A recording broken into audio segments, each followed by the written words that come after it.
Quisiera empezar con una canción.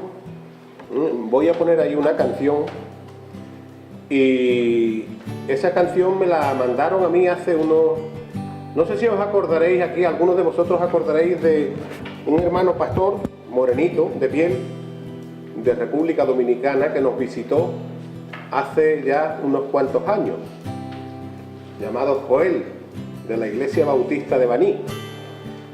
Pues este hermano, bueno, una persona de allí, de donde es este hermano, poco tiempo antes de que él viniera a visitarnos, que yo lo traje a casa, pues me envió un disco con una canción, con unas cuantas canciones. Y la verdad es que yo no voy a decir el nombre del autor por eso de la protección de datos. Pero es una canción que yo la llevo casi 10 años oyéndola, y cada vez que la oigo me emociono. Esa es la verdad, me emociono. Esa canción va a decir mucho de lo que vamos a hablar hoy y sobre ese texto que se ha leído.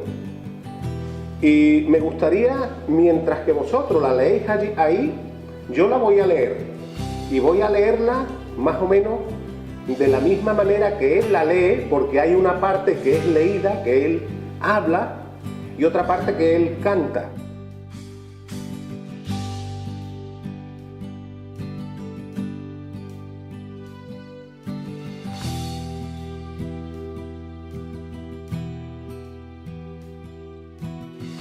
Este hombre, cantante, es un inconformista, digámoslo así de esa manera. Y es un inconformista porque casi todas sus, o gran parte de sus canciones, él de alguna manera critica la manera de proceder de la Iglesia Universal. Él dice, y ahora quiero explicaros, que Jesús es un verbo y no un sustantivo. La diferencia entre un verbo y un sustantivo es que un verbo significa actuar.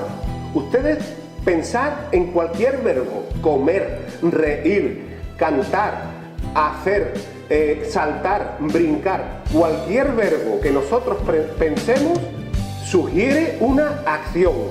Es decir, que verbo significa actuar.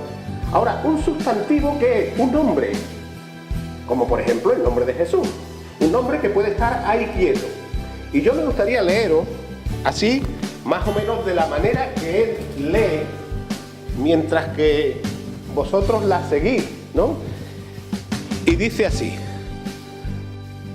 ayer Jesús afinó mi guitarra y agudizó mis sentidos, me inspiró. Papel y lápiz en mano, apunto la canción y me negué a escribir, porque hablar y escribir sobre Jesús es redundar, y sería mejor actuar. Luego algo me dijo que la única forma de no redundar es decir la verdad. Decir que a Jesús le gusta que actuemos, no que hablemos. Decir que Jesús es más que 5 letras que forman un nombre. Decir que Jesús es verbo, no sustantivo.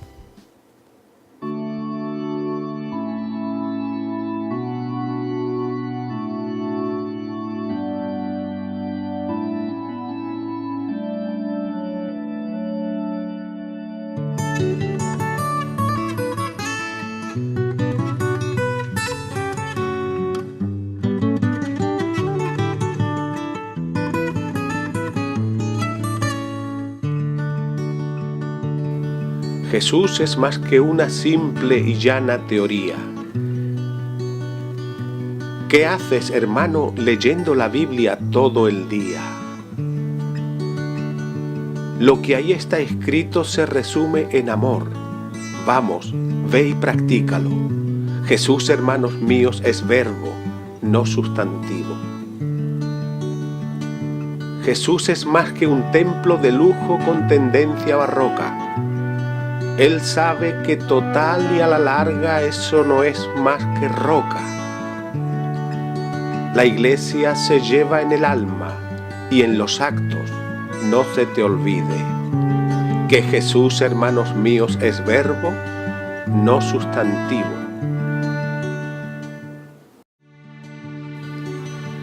Jesús es más que persignarse, hincarse y hacer de esto alarde. Él sabe que quizá la conciencia por dentro les arde. Jesús es más que una flor en el altar, salvadora de pecados. Jesús, hermanos míos, es verbo, no sustantivo.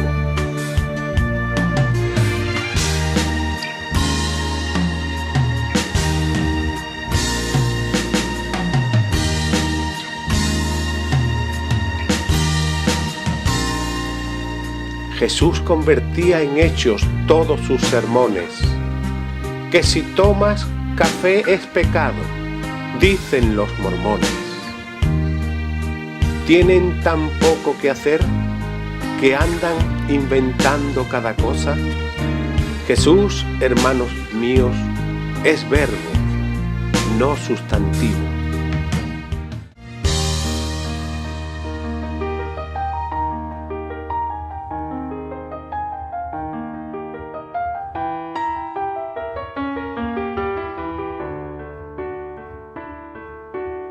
De mi barrio la más religiosa era doña Carlota. Hablaba de amor al prójimo y me pinchó 100 pelotas. Desde niño fui aprendiendo que la religión no es más que un método con el título prohibido pensar que ya todo está escrito. Me bautizaron cuando tenía 2 meses y a mí no me avisaron. Hubo fiesta, piñata y a mí ni me preguntaron. Bautízame tú, Jesús, por favor, así entre amigos. Sé que odias el protocolo, hermano mío. Señores, no dividan la fe, las fronteras son para los países.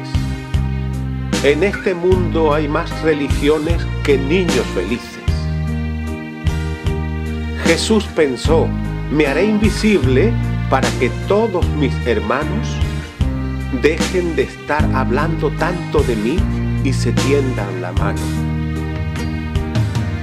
Jesús, eres el mejor testigo del amor que te profeso. Tengo la conciencia tranquila, por eso no me confieso.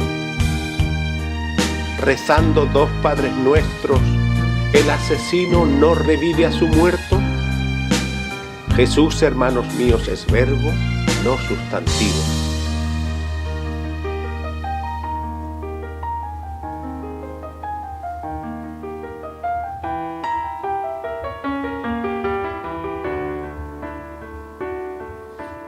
Jesús, no bajes a la tierra, quédate allá arriba.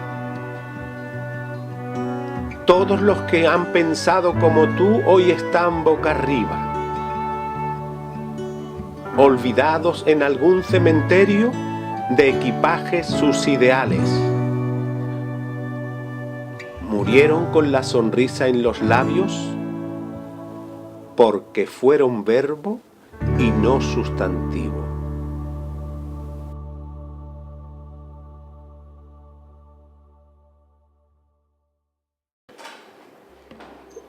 Hemos leído el texto de que Jesús se encontró a 2 discípulos y dijo, venid en pos de mí y os haré pescadores de hombres. Es decir, que Jesús no los llamó para que vinieran al lado de Él, le siguieran a Él, estuvieran junto a Él y así, viva la pepa. Jesús los llamó para una misión especial. Jesús los llamó no para que fueran nombres, sino para que fueran verbos. No los llamó para que fueran sustantivos, nombre formando, o letras formando nombre, Pedro, que son 5 letras, como Jesús. Jesús los llamó para que actuaran, los llamó para una misión especial. Por eso la canción dice que Jesús significa actuar, no es un sustantivo, sino es un verbo. Hermanos, la vida cristiana se presenta en las Sagradas Escrituras como una experiencia que siempre tiene la iniciativa en Dios.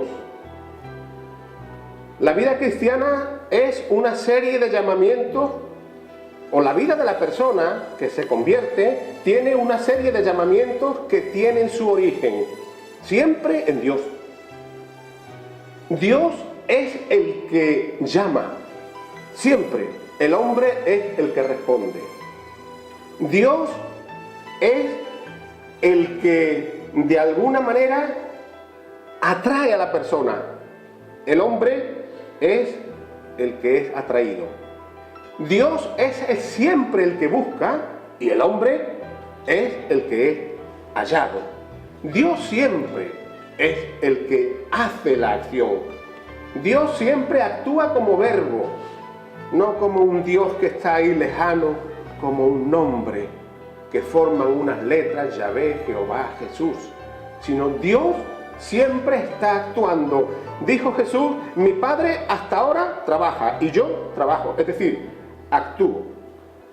Hermano, hasta cierto punto, la vida cristiana, pues digamos que consiste en una serie de llamamientos que se originan y nacen en el corazón de Dios, dependiendo de cómo el hombre y la mujer conteste a esos llamamientos, dependiendo de lo que haga con esos llamamientos, así tendrá su felicidad y su futuro eterno. Son muchos, hermanos, son muchos los llamados de Dios. Son muchos los llamados de Dios. Cada uno de los llamados que Dios hace al creyente de alguna manera representa como una nueva experiencia espiritual. Es como si fuera una escalera con una serie de peldaños que van en una escala ascendente hasta la perfección. Son como si fuera una especie de periodos de crecimiento y de madurez espiritual. Cada llamamiento de Dios, insisto, hermanos, podría decirse que es una experiencia que el hombre y la mujer tienen con el Señor. Y el primero de los llamados de Dios, que hace al ser humano es un llamamiento a la salvación. A la salvación. Son muchos los textos bíblicos que podríamos nombrar en esta mañana hablando de que Dios nos llama a la salvación. Venid luego, dice Jehová, y estemos a cuenta. Dice Isaías, si vuestros pecados fueren como la grana, como la nieve serán emblanquecidos. Y si fueren rojos como el carmesí, vendrán a ser como blanca lana. Para los que les guste la cita, les diré que eso está en Isaías 1:18. Mirad a mí, dijo el Señor a través de Isaías también, mirad a mí y sed salvos todos los términos de la tierra, porque yo soy Dios y no hay más. Eso está en Isaías 45:22. He aquí, estoy a la puerta y llamo, dijo el Señor a través de la pluma del apóstol Juan. He aquí, yo estoy a la puerta y llamo. Si alguno oye mi voz y abre la puerta, entraré a él y cenaré con él y él conmigo. Apocalipsis 3:20. Es decir, que vemos que el primer llamamiento que Dios hace a la persona es un llamamiento a la salvación. Y hermanos, la salvación se describe siempre en el Antiguo Testamento y en el Nuevo Testamento como lo más urgente que debe aceptar y recibir el hombre. Cuando Dios nos llama a la salvación, tenemos que entender también que nos llama como cuando llamó a Pedro y al hermano, no para que se quedaran quietos y fueran detrás de él o estuvieran al ladito de él, sino para una misión especial, para que fueran pescadores de hombres. Es decir, que los llamó para que actuaran y no que se quedaran como las figuritas que tenemos en la mesita de noche. Los llamó para que fueran como Jesús, verbo, acción y no sustantivo. Dice la palabra de Dios que Dios nos llama de las tinieblas a la luz. Mas vosotros sois linaje escogido, dijo el apóstol Pedro, real sacerdocio, nación santa, pueblo adquirido por Dios. ¿Para qué? Para una misión, para que anunciéis las virtudes de aquel que os llamó de las tinieblas a su luz admirable. Y para los que les gusten las citas, les diré que está en 1 de Pedro 2:9. Dios nos llama a la salvación, pero también para que tengamos comunión con Jesucristo. Porque fiel es Dios, por el cual fuisteis llamados a la comunión con su Hijo Jesucristo, nuestro Señor, según vemos en Romanos 1:6. Dios nos llama a la salvación, pero también nos llama para que tengamos una esperanza de vida eterna, un cuerpo y un espíritu, dijo el apóstol Pablo en Efesios 4:4. Un cuerpo y un espíritu, como fuisteis también llamados en una misma esperanza de vuestra vocación. Dios nos llama, hermanos, y esto creo que debe recordaros algo porque hará un par de meses estuve predicando sobre eso. Dios nos llama para que sigamos sus pisadas, las pisadas de Jesús. En 2 de Pedro 2:21 se habla de que Jesús nos llamó para que siguiéramos sus pisadas, para que siguiéramos sus huellas. Es decir, que por encima de todas las cosas que podemos hacer en la iglesia o fuera de la iglesia, que son necesarias, todas que las hagamos, por encima de todos, Dios o Jesús nos llamó para que siguiéramos sus pisadas. Dios nos llamó para que alcancemos la promesa de tener una herencia eterna. Así que, dice el escritor a los hebreos, que no digo el nombre porque nadie sabe a ciencia cierta quién escribió la carta a los hebreos,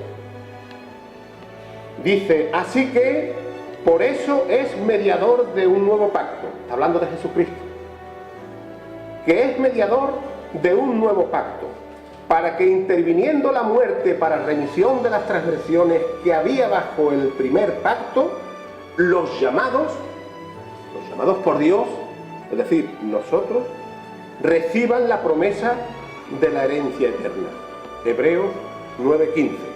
Y hermanos, resumiendo un poquito ese llamamiento que Dios nos hace a la salvación, y no para que seamos salvos, para que nos perdonen nuestros pecados y punto, sino para que después de la salvación actuemos, podríamos resumirlo un poco con los textos leídos y podríamos decir que Dios nos llama a la salvación y que ese llamado de Dios a la salvación es un llamado para pasar de las tinieblas a la luz. Es un llamado para que tengamos comunión íntima con Jesucristo. Y cenaré con Él, dijo Jesús, y Él conmigo. Una cena, qué íntimo, ¿verdad? Para que tengamos una cena íntima con Jesucristo. Dios nos llamó para que tengamos una relación íntima con Jesucristo, para que tengamos la esperanza de la salvación, para que sigamos sus pisadas y para que recibamos una herencia eterna. Ese es el llamado y gran llamado de Dios. Ahora, este llamamiento que Dios hace a la salvación, como he dicho hace un momentito, lo hace con toda urgencia. Lo más urgente que hay en esta vida es hacer caso al llamamiento de Dios a la salvación.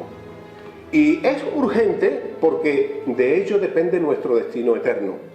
Nuestro destino eterno. Yo me gustaría pedirle a Rafael Castro, por favor, que se acercara aquí delante porque a mí la verdad me conmueve cómo lee y me gustaría que antes de seguir él leyera en el Evangelio de Lucas 14, ponte un poquito más para acá, Rafael, si no te importa, es para que se recoja bien la voz. Lucas 14, del 16 al 24, y si vosotros tenéis la Biblia, pues la podéis leer. Lucas 14, del 16 al 24.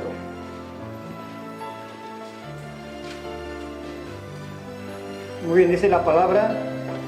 Entonces Jesús le dijo: un hombre hizo una gran cena y convidó a muchos. Y a la hora de la cena envió a su siervo a decir a los convidados: venid, que ya todo está preparado. y todos a una comenzaron a excusarse.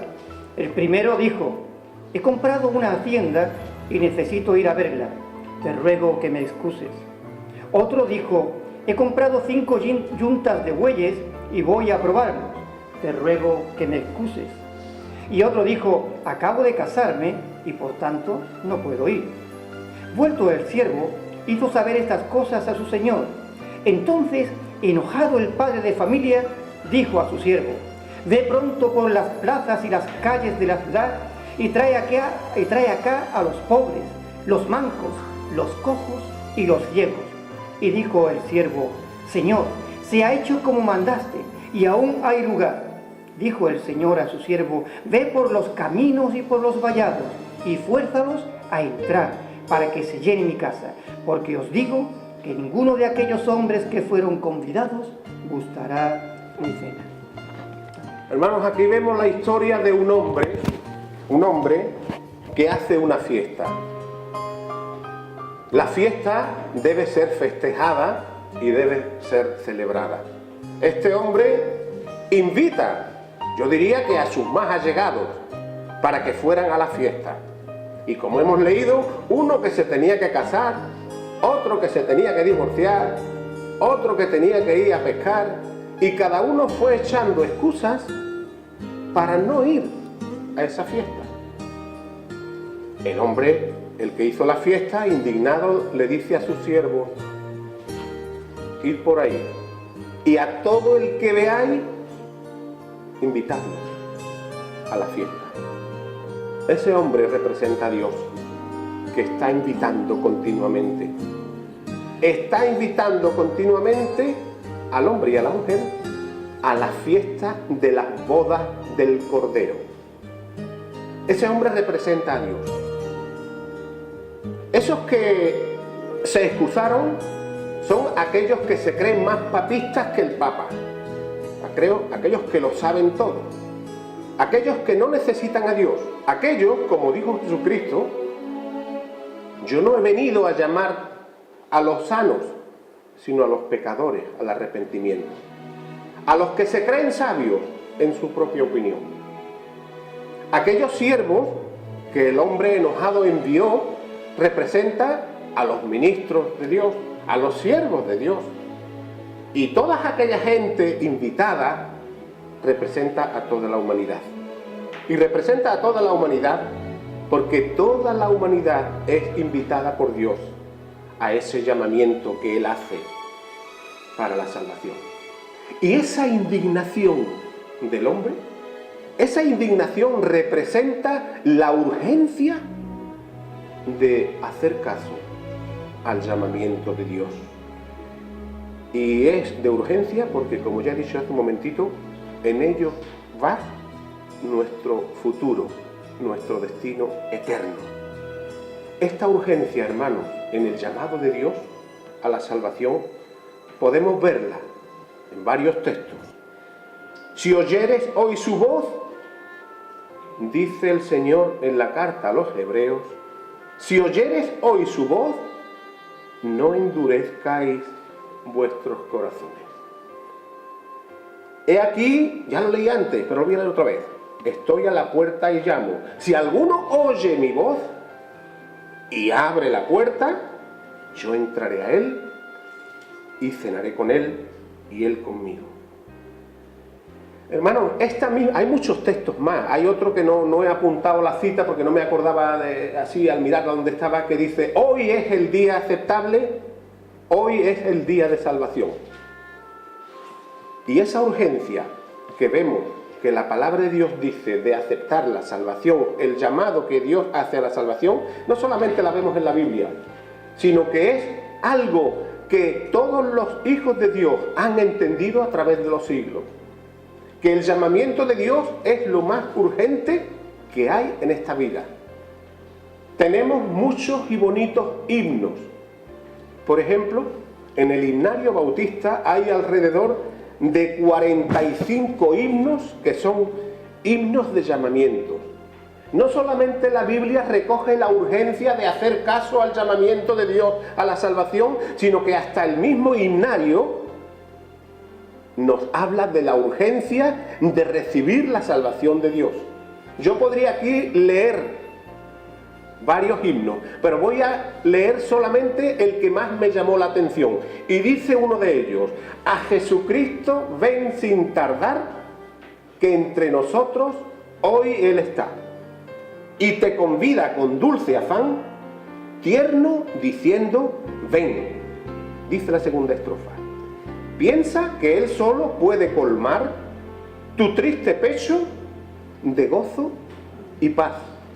Y porque anhela tu bienestar, vuelve a decirte: ven.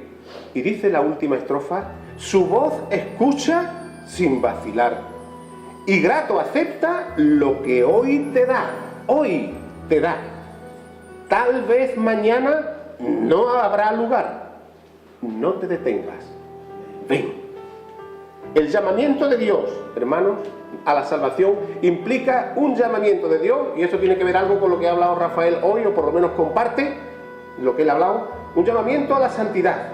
El Dios que nos llama a la salvación también nos llama a la santidad, y eso quiere decir que la vida cristiana tiene que ser un estilo de vida que sea distinto y totalmente distinto al estilo de vida que vive la gente del mundo, que la gente pueda ver en nosotros que existe la vida de Dios en nuestras vidas, Es decir, que Cristo nos llama, el Señor nos llama, Dios nos llama para que seamos diferentes y vivamos como se requiere de auténticos hijos de Dios. En la carta a los Romanos, capítulos 1 y versículo 6, leemos lo siguiente: entre las cuales estáis también vosotros, llamados a ser de Jesucristo, a todos los que estáis en Roma, amados de Dios, llamados a ser santos. Es decir, que aquí vemos que el apóstol Pablo está diciendo que aquellos que habían sido llamados a la salvación, es decir, llamados para ser de Jesucristo, también habían sido llamados para ser santos. Y nadie puede ser de Jesucristo y vivir en un continuo pecado. Y nadie puede vivir en santidad a menos que sea de Jesucristo. Con razón el apóstol Pablo decía, referente a esto, que si alguno está en Cristo, nueva criatura es. Las cosas viejas pasaron, todas son hechas nuevas. Y para los que les gusten las citas, les diré que eso está en 2 de Corintios 5:17. Esta misma enseñanza, hermanos, de que el llamado a la salvación implica llamado a la vida nueva, también podemos encontrarla en la primera carta a los Corintios, capítulo 1 y versículo 2, que dice lo siguiente: a la iglesia de Dios que está en Corinto, a los santificados en Cristo Jesús, llamados a ser santos. Aquí podemos notar también que Dios, a los que había santificado, a los que había salvado, a los que había llamado, los llama con un propósito: para que fueran santos. A mi juicio, uno de los pasajes más claros de la Biblia que hablan, o que mejor de alguna manera representa la verdad de que hemos sido llamados para una misión especial y no para quedarnos quietecitos ahí al ladito de Jesús, mirando, expectante, como si estuviéramos en un cine viendo, yo qué sé, Tarzán de los monos. Uno de los textos más importantes, según entiendo yo, está en Efesios 1, versículos 3 y 4, que dice: bendito sea el Dios y Padre de nuestro Señor Jesucristo, que nos bendijo con toda bendición espiritual en los lugares celestiales en Cristo, según nos escogió Él antes de la fundación del mundo, para que fuésemos santos y sin mancha delante de Él.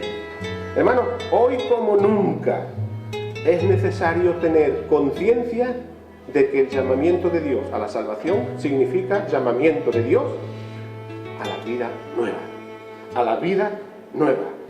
Eso es lo que significa. Hoy casi yo diría que es muy popular ser cristiano, yo qué sé. Según he oído yo, cuando estaba preparando esto, miré muchas cosas en internet y decían que en Estados Unidos es muy popular decir: pues yo soy cristiano, yo soy bautista, yo soy no sé qué, yo soy pentecostal, yo soy esto, yo soy lo otro. Es muy popular ser cristiano. Y estas personas hablan de haber tenido una experiencia con el Señor, pero muchas veces ese llamamiento a la salvación no ha conducido a un cambio de vida. Y el cambio de vida en las personas, pues muchas veces ni se ve. Y la moralidad que hay en muchas de estas personas es tan enclenque que brilla por su ausencia. Y dice las palabras del apóstol Pedro muy oportunas: sino como aquel que os llamó es santo. Fijaros, dice, sino como aquel que os llamó. ¿A qué os llamó? A la salvación. Como aquel que os llamó, parafraseo, a la salvación es santo, una vez que Él os ha llamado, sed también vosotros santos en toda vuestra manera de vivir. Porque escrito está, sed santos, porque yo soy santo. Y así, no hay que darle más vueltas. Y a los que les gusten las citas, pues les diré que está en 1 de Pedro 1:16. Yo he puesto 1:16 al 16, es decir, que me he equivocado. Será a lo mejor al 17. Creo, hermanos, que hay algo que está muy perdido en la iglesia actual. Por lo menos esa es mi opinión, ¿no? Yo respeto la opinión de todo el mundo, pero según mi opinión, creo que hay algo que en general, sálvese la iglesia que pueda, porque seguramente que habrá iglesias y personas, que no es así, evidentemente, muchas iglesias, muchas personas, pero hay algo que brilla por su ausencia.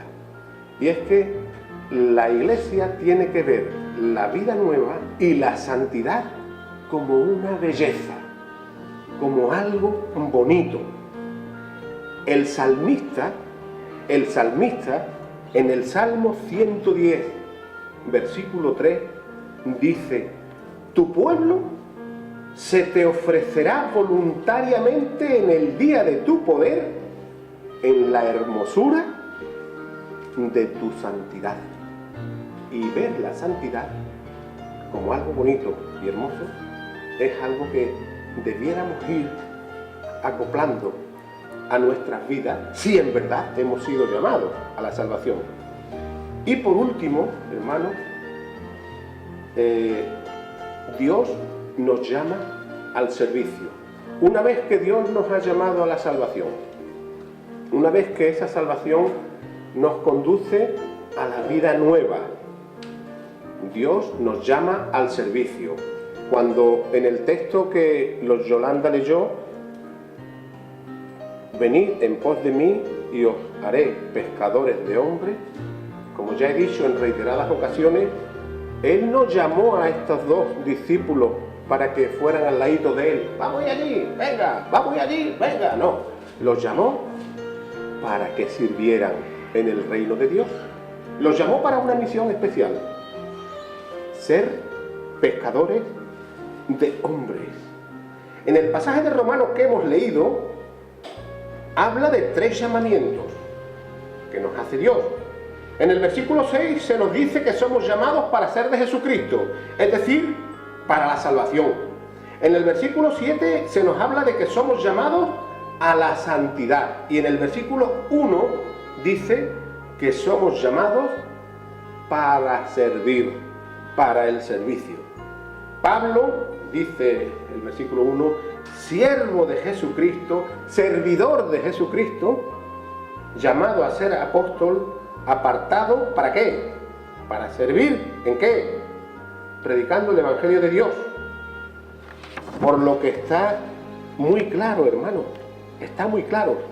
Dios no nos llama solo para perdonar nuestros pecados y llevarnos al cielo, porque si eso fuera así, te conviertes, te mueres, venga, ya está, se acabó, para el cielo. Dios nos llama para una misión especial. Dios nos llama para una misión especial. Dios no nos llama para que seamos, como dije hace un momentito, piezas decorativas en el aparador o en el mueble bar o en la mesita de noche.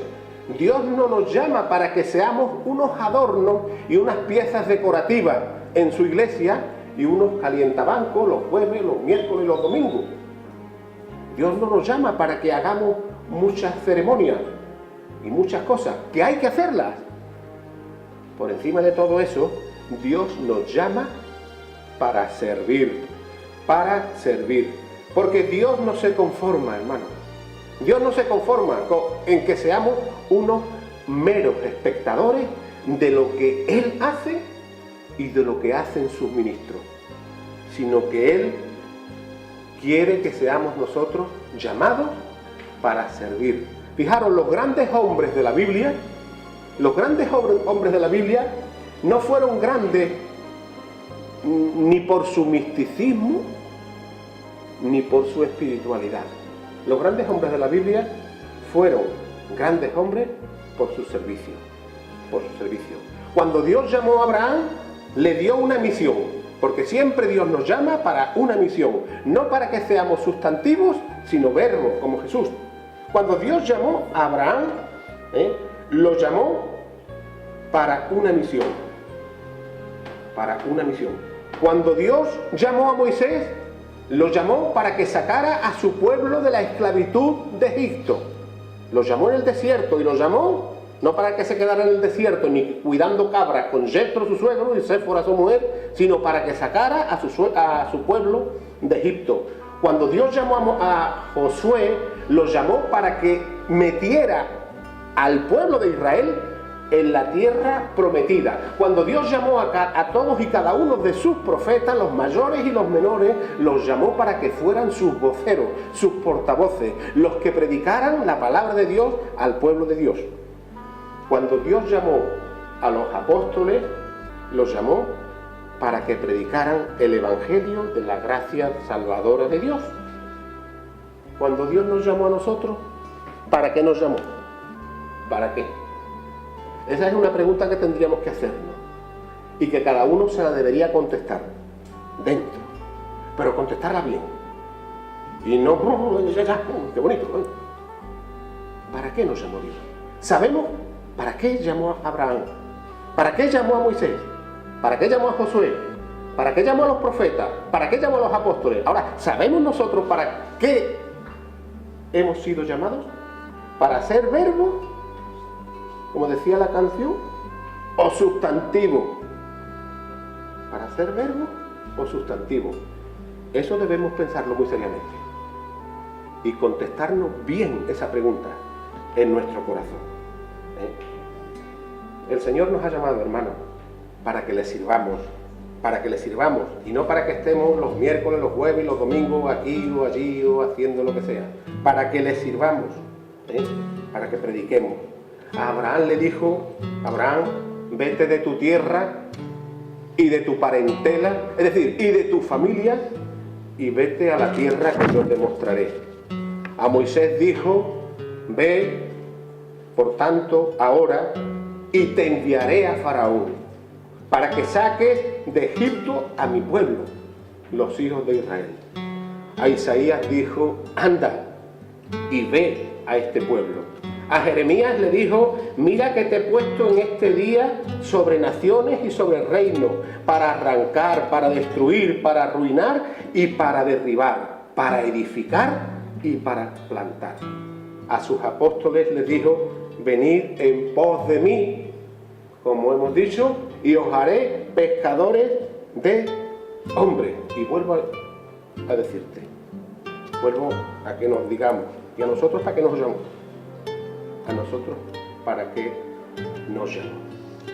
Se cuenta en una ocasión, hermanos, que Napoleón, el que no pudo entrar aquí en San Fernando ni en Cádiz, porque en el puente Zuazo le dieron castaña.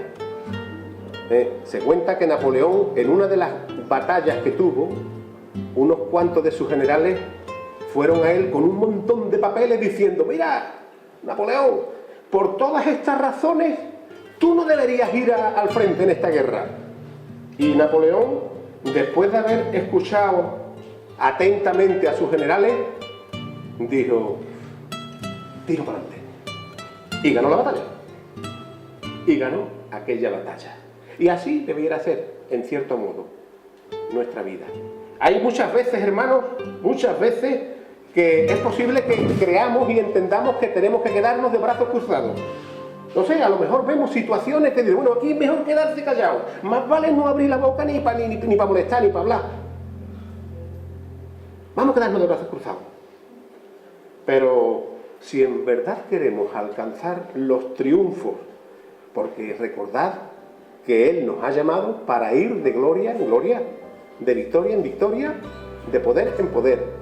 Fortaleceos en el Señor siempre y en el poder de su fuerza. Si esto es así, hermanos, cuando nos quedemos de brazos cruzados pensemos que tal vez lo que tenemos que ir es marchar hacia adelante, no quedarnos de brazos cruzados, sino marchar.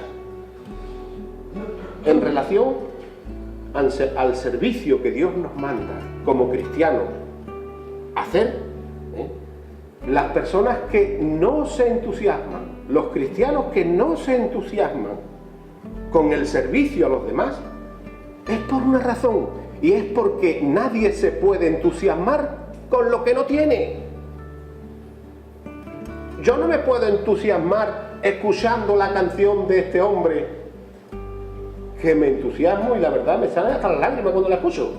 Si no la tengo, ningún cristiano se puede entusiasmar con lo que no tiene. Con lo que no tiene. Y solo una relación profunda con Dios, ya estamos acabando, es lo que nos hará entusiasmarnos. Rafael, vente para acá otra vez, que vamos a leer el segundo y último texto. Vamos a ver un texto donde hay verdadero entusiasmo. Y fijaros la diferencia que existe entre una relación a medias con Cristo y una relación con el Cristo resucitado. Aquí está, en Lucas 24, del 13 al 35. Así que, cuando tú quieras, Rafael. Muy bien, pues dice la palabra que aquí 2 de ellos iban el mismo día a una aldea llamada Emaús, que estaba a 60 estadios de Jerusalén, e iban hablando entre sí de todas aquellas cosas que habían acontecido. Sucedió que mientras hablaban y discutían entre sí, Jesús mismo se acercó y caminaba con ellos. Mas los ojos de ellos estaban velados para que no le conociesen. Y les dijo: ¿qué pláticas son estas que tenéis entre vosotros mientras camináis? ¿Y por qué estáis tristes?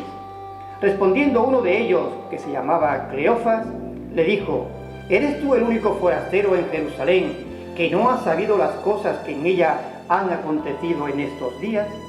Entonces él les dijo: ¿qué cosas? Y ellos le dijeron: de Jesús Nazareno, que fue varón profeta, poderoso en obra y en palabra delante de Dios y de todo el pueblo. Y cómo le entregaron los principales sacerdotes y nuestros gobernantes a sentencia de muerte y le crucificaron. Pero nosotros esperábamos que Él era el que había de redimir a Israel. Y ahora, además de todo esto, hoy es ya el 3er día que esto ha acontecido. Aunque también nos han asombrado unas mujeres de entre nosotros, las que antes del día fueron al sepulcro, y como no hallaron su cuerpo, vinieron diciendo que también habían visto visión de ángeles, quienes dijeron que Él vive. Y fueron algunas de los nuestros al sepulcro, y hallaron así como las mujeres habían dicho, pero a Él no le vieron. Entonces Él les dijo: oh insensatos y tardos de corazón, para creer todo lo que los profetas han dicho. ¿No era necesario que el Cristo padeciese estas cosas y que entrase en su gloria? Y comenzando desde Moisés y siguiendo por todos los profetas, les declaraba en todas las escrituras lo que de él decían. Llegaron a la aldea a donde iban, y él hizo como que iba más lejos, mas ellos le obligaron a quedarse, diciendo: quédate con nosotros, porque se hace tarde y el día ya ha declinado. Entró pues a quedarse con ellos, y aconteció que estando sentado con ellos a la mesa, tomó el pan y lo bendijo, lo partió y les dio. Entonces les fueron abiertos los ojos y les reconocieron, mas él se desapareció de su vista. Y se decían el uno al otro: ¿no ardía nuestro corazón en nosotros mientras nos hablaba en el camino? Y cuando nos abría las escrituras. Y levantándose en la misma hora, volvieron a Jerusalén y hallaron a los 11 reunidos y a los que estaban con ellos, que decían: ha resucitado el Señor verdaderamente y ha aparecido a Simón. Entonces ellos contaban las cosas que le habían acontecido en el camino y cómo le habían reconocido al partir el pan. Gracias, Rafael. Era un poquito largo el texto, pero merecía la pena leerlo. Fijaros, aquí vemos a 4 personas que se encuentran con Jesús, ¿verdad?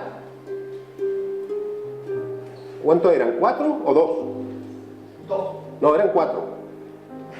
Y ahora me vais a entender el porqué. Jesús se había encontrado con 2 de sus discípulos. Y luego sus discípulos fueron unos verdaderos que tuvieron una experiencia verdadera con el Cristo resucitado. ¿Es posible ser discípulo de Jesús y que cuando venga el periodo de la prueba, como Cleofás, dice el nombre de Cleofás, pero iba otro al lado y no dice el nombre? El nombre del otro podría ser el de Ramón, o el de Rafael, o el de Alín, o el de cualquiera. Cuando viene la hora de la prueba, ese tipo de discípulos se aparta. Pero cuando ese discípulo tiene una experiencia, como le pasó a Cleofás y al otro, con el Cristo resucitado, entonces se convirtieron en otra clase de discípulos. Por eso he dicho 4. Los 2 primeros que dejaron de existir cuando tuvieron una experiencia con el Cristo resucitado. Y esa es la experiencia que debemos tener. Una experiencia con el Cristo resucitado. Cuando tenemos una experiencia con el Cristo resucitado, cambiamos, no de ser discípulo a no serlo, ni nada de eso, pero cambiamos nuestra actitud como discípulos. Mientras eran discípulos, Cleofás y el otro, pues normales como otros cualquiera, pues ahí iban aburridos los dos, los pobres. Pero cuando ya tuvieron una experiencia más profunda, un llamado más profundo de Dios, cambiaron totalmente y dieron la vuelta. ¿Para qué? Para servir. Para servir. Hermano,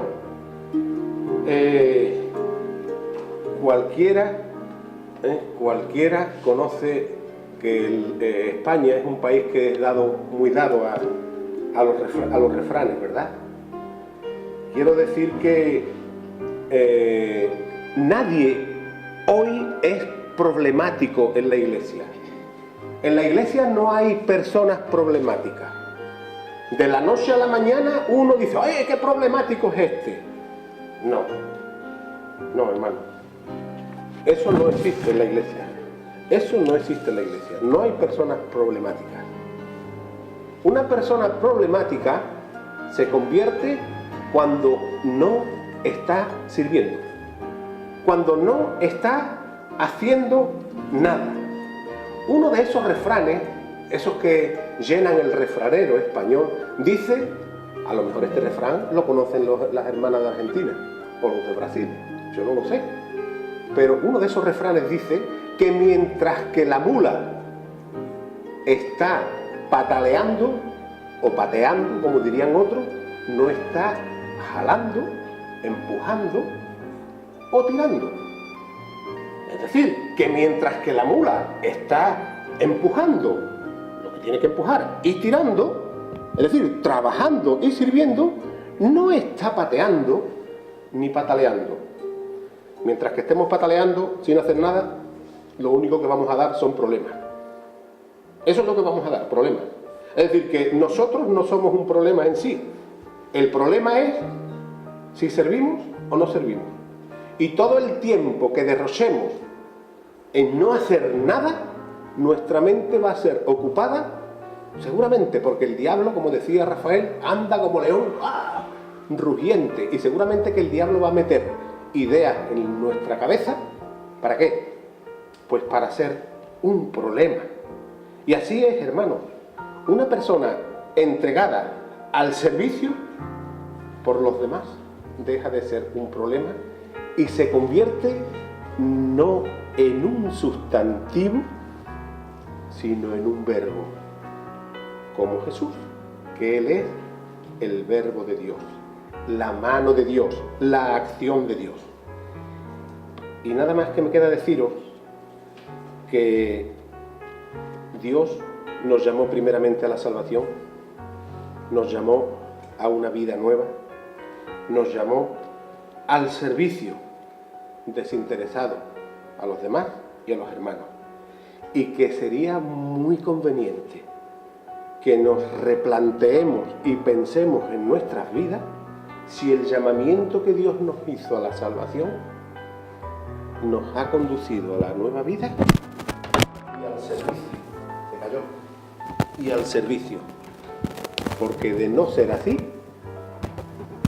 somos como Cleofás y el otro. Que discípulos sí, pero por ahí van. Perdidos, sin rumbo y desperdigados. Que el Señor les bendiga, hermanos. Y de verdad espero y deseo que esta meditación, bueno, pues nos sirva para entender que Dios nos llama, pero nos llama con unos fines específicos.